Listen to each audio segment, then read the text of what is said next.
بسم اللہ الرحمن الرحیم۔ آپ سب لوگوں کا شارٹ نوٹس پہ آنے کے لیے بہت شکریہ۔ آج ہم نے 1 پوائنٹ ایجنڈا رکھا ہے آپ لوگوں کے سامنے۔ پاکستان تحریک انصاف اس ملک کی سب سے بڑی پولیٹیکل پارٹی ہے۔ اس کے رہبر اور رہنما عمران احمد خان نیازی ہے۔ 70% عوام خان صاحب کے ساتھ محبت کرتے ہیں۔ وہ ناحق جیل میں ہیں، ان کے 3 سال پورے ہونے کو آئے۔ ان کے جیل میں ہونا اس ملک کی سب سے بڑی کرائسس ہے۔ اس کے لیے ہم نے جو تحریک چلائی یا کوشش کی وہ پاکستان کے ہر شہری کے سامنے ہے۔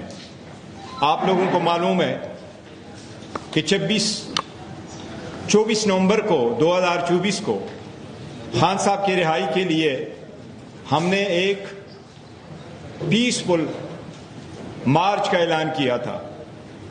ہم نے یہ کہا تھا کہ اسلام آباد میں ہم دھرنا دیں گے، ہم بیٹھیں گے، ہم اپنے لیڈر کے لیے تحریک چلائیں گے، ان کے لیے انصاف مانگیں گے۔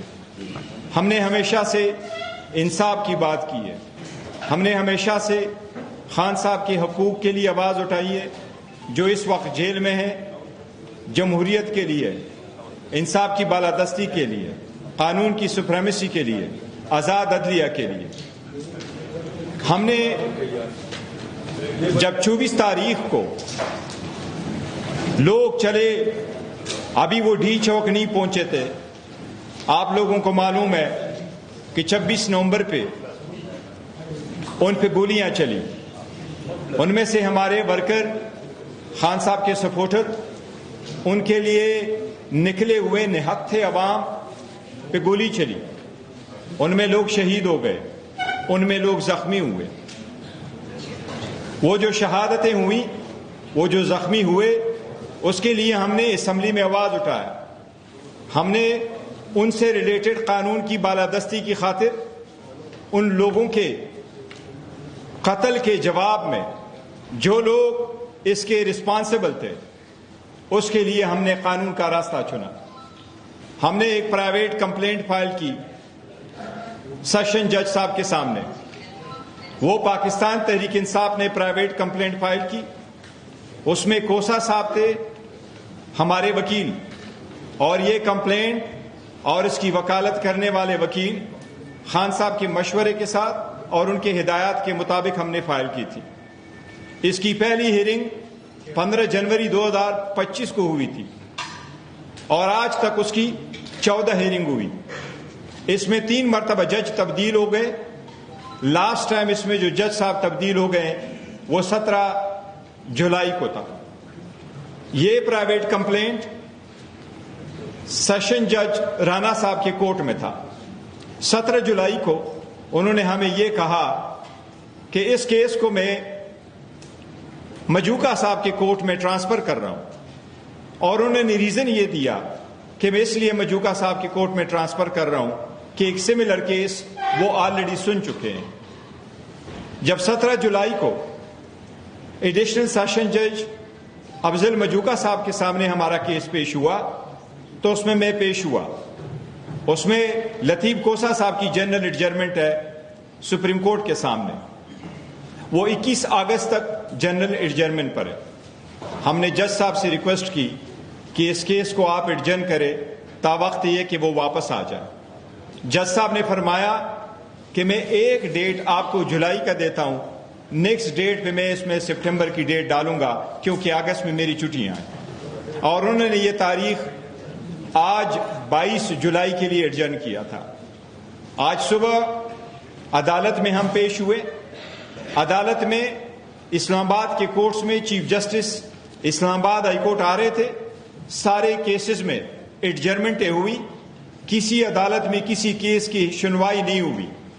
ہم نے بھی درخواست دیا کہ کوسا صاحب ابراڈ ہے، اس کے آنے تک ہمیں اس کیس کی سنوائی کی آپ ایڈجرن کر لیں، لیکن انفارچونیٹلی جج صاحب نے 2 بجے ہماری پرائیویٹ کمپلینٹ ڈسمس کر دی۔ نہ ہمیں سنا، نہ وکیل کو سنا، نہ کوئی ڈاکومنٹس کنسیڈر کیے، نہ اس میں پراسیکیوشن کو سنا۔ یہ انصاف کا قتل ہے. جو لوگ قتل ہوئے تھے، جو زخمی ہوئے تھے، ان کا حق ہے کہ انصاف کے مطابق اس کمپلینٹ کو سنا جائے. یہ آئین کا، قانون کے مسلم اصول ہے کہ کوئی بھی کرمنل کیس میں کمپلیننٹ کو اور پراسیکیوشن کو سنے بغیر ڈسمس نہیں کیا جا سکتا. ہمیں افسوس کے ساتھ کہنا پڑتا ہے کہ ہمیں کسی جگہ سے انصاف نہیں ملتا. ہمیں اگر کوئی قتل بھی کیا جائے تو ہمیں اتنا انصاف نہیں ملتا کہ ہم اتنا تو کہہ سکے کہ چلو مجرم کون ہے یہ الگ بات ہے، لیکن مجرم کی تلاش میں تو کوئی انکوائری ہو. ہم نے تو اتنا کہا کہ انکوائری کرو، انویسٹیگیشن کرو، پرچہ درج کرو. پرچہ درج کرنے کے لیے ہم نے نام دیے تھے. پرچہ درج ہوتا، انویسٹیگیشن ہوتی تو پھر پتہ چلتا کیا واقعی قتل ہوئے ہیں یا نہیں، کیا واقعی انہی لوگوں نے قتل کیا جن کو ہم نامنیٹ کر رہے تھے. لیکن عدالت نے یہاں تک مناسب نہیں سنا کہ آگے مسئلہ بڑھتا.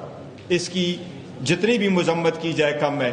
ہم نے پہلے بھی کہا ہوا ہے کہ انصاف کے دروازے بند نہ کرو، انصاف کے دروازے کھولیں. جہاں انصاف نہیں ہوتا وہاں معاشرہ تباہ ہو جاتا ہے. جہاں عدالت انصاف کرنے میں ناکام ہو جاتی ہے، لوگ ویجیلنٹی جسٹس پہ آ جاتے ہیں. آپ یہی چاہتے ہیں، ہم چاہتے ہیں یہ ملک چلے، جمہوریت مضبوط ہو، لیکن کوئی قوتیں ہیں جو نہیں چاہتی کہ اس ملک میں عوام کی آواز ہو، ان کی مقبول ترین لیڈر ان کو انصاف ملے. آج جو ہمارا پرائیویٹ کمپلینٹ ڈسمس ہوا ہے، اس کے خلاف ہم high court special leave of appeal file کریں گے. کوسا صاحب واپس آئیں گے. یہ کیس ہم نے جس طریقے سے چلایا اس میں تاریخیں ہوئی. ہم نے ہر مرتبہ وکلاء کی ٹیم کے ساتھ 14 مرتبہ اس عدالت کے 14 ہیئرنگ میں ہر تاریخ پہ میں خود عدالت کے سامنے موجود رہا. اس میں کوسا صاحب بھی خود عدالت میں موجود رہے. آج اس کا ڈسمسل آئین کے تقاضوں کے خلاف ہے. اس لیے ہم عدالت سے ایک بار پھر درخواست کریں گے کہ اعلیٰ عدلیہ بھی ہمیں سن کے ہمارے لوگوں کو انصاف پرووائڈ کرے. یہ عدالت کا فرض ہے. اس کے ساتھ میں یہ کہوں گا کہ 5 اگست کو خان صاحب کی ناجائز جیل میں ہونے کے 3 سال پورے ہو جائیں گے. ہم پہلے اناؤنس کر چکے تھے. ہم نے پارلیمنٹری پارٹی کی میٹنگ کی اور اس پارلیمنٹری پارٹی کے بعد پریس کانفرنس کر کے ہم نے کہا کہ آئندہ کہلائے عمل کا ہم اعلان کریں گے، اپنے الائنس کے ساتھ ڈسکس کر کے، پولیٹیکل پارٹی کے ساتھ ڈسکس کر کے اناؤنس کریں گے. آج ہماری ایک میٹنگ ہوئی پشاور میں اور میں عرض کروں گا اپنے انفارمیشن منسٹر شفیع جان صاحب سے کہ وہ آپ کو اس کا ڈیٹیل بتائے. جو وزیر اعلیٰ کی سربراہی میں وہ ہماری میٹنگ ہوئی ہے اور اس میں 5 تاریخ کے لیے آئندہ کے عمل کے بارے میں کوئی وہ بات کریں. شکریہ جناب چیئرمین صاحب. عدالتی کارروائی کے آج جتنی تفصیلات تھی چیئرمین صاحب نے تمام قوم کے سامنے رکھی، میڈیا کے سامنے رکھی. آج سی ایم ہاؤس میں ایک میٹنگ منعقد ہوئی جس میں تمام ہماری لیڈرشپ نے شرکت کی، جس میں چیئرمین گوہر صاحب موجود تھے، سی ایم آفریدی صاحب موجود تھے، سلمان اکرم راجہ صاحب موجود تھے، جنید اکبر خان صاحب موجود تھے، علی اصغر صاحب میرے ساتھ بیٹھے ہوئے انہوں نے شرکت کی، عرفان سلیم صاحب نے شرکت کی، اسد کیسر صاحب نے ویڈیو لنک کے ذریعے اس میں شرکت کی، مینا خان صاحب موجود تھے، اور جتنی بھی ہماری ارباب شیر علی صاحب تھے، تیمور جگڑا صاحب تھے، جتنی بھی ہماری جو لیڈرشپ تھی وہ موجود تھی، اور اسپیکر خیبر پختونخوا بابر سلیم سواتی صاحب بھی موجود تھے. تمام تر مشاورت کے بعد یہ فیصلہ کیا گیا ہے کہ 5 اگست کو انشاءاللہ عمران خان صاحب کے اغوا کو 3 سال پورے ہو رہے ہیں. میں اغوا کا لفظ یوز کر رہا ہوں کیونکہ وہ اغوا ہیں، قیدی کے بھی اپنے حقوق ہوتے ہیں. کوئی بنیادی حقوق اس وقت عمران خان صاحب کو نہیں مل رہے. 7 مہینوں سے آئسولیشن میں ہے تب بھی سہولت نہیں مل رہی، ڈاکٹر کی رسائی نہیں ہے، بہنوں کی ملاقات نہیں ہو رہی، بیٹوں سے بات نہیں ہو رہی، ایون وکلا کا ایکسیس تک نہیں ہے. تو یہ اغوا ہی ہوا. اس اغوا کو 3 سال پورے ہو رہے ہیں اور انشاءاللہ 5 اگست کو پاکستان تحریک انصاف عمران خان کرکٹ اسٹیڈیم میں جلسے کا اعلان کرتی ہے جس میں سی ایم آفریدی صاحب خطاب کریں گے، جس میں تمام لیڈرشپ موجود ہوگی، اور 5 اگست کو عمران خان صاحب کی رہائی کے حوالے سے، تحریک کے حوالے سے اگلا لائحہ دیا جائے گا. انشاءاللہ 5 اگست بروز بدھ عمران خان کرکٹ اسٹیڈیم پشاور میں تحریک انصاف پاور شو کرے گی. انشاءاللہ اس میں ہزاروں اور لاکھوں ہمارے کارکن شرکت کریں گے، پورے خیبر پختونخوا سے لوگ اس میں شریک ہوں گے، اور وہاں پہ انشاءاللہ مشاورت سے اگلا لائحہ عمل کا اعلان کیا جائے گا۔ ہم اچکزئی صاحب سے بھی مشاورت کریں گے، ہم علامہ صاحب سے بھی مشاورت کریں گے، اور تمام سیاسی قوتوں کے پاس ہم جائیں گے جو یہ سمجھتے ہیں کہ موجودہ حکومت سے چھٹکارا حاصل کیا جائے، کیونکہ موجودہ جو حکومت ہے یہ عذاب کی طرح مسلط ہو چکی ہے پاکستانی عوام پہ اور پاکستان پہ۔ جتنا جلدی ان سے چھٹکارا حاصل کیا جائے پاکستان کے حق میں یہ بہتر ہوگا۔ ہم تمام سیاسی ان قوتوں سے بات کریں گے جو اس موجودہ حکومت کے خلاف ہو۔ ہم تحریک تحفظ آئین پاکستان، تحریک انصاف اور دیگر سیاسی قوتوں سے بھی مشاورت ہوگی۔ 5 اگست کو انشاءاللہ اگلا لائحہ عمل کا اعلان کیا جائے گا، اور 5 اگست سے عمران خان صاحب کی رہائی کی تحریک شروع ہو جائے گی۔ بہت شکریہ آپ سب کا۔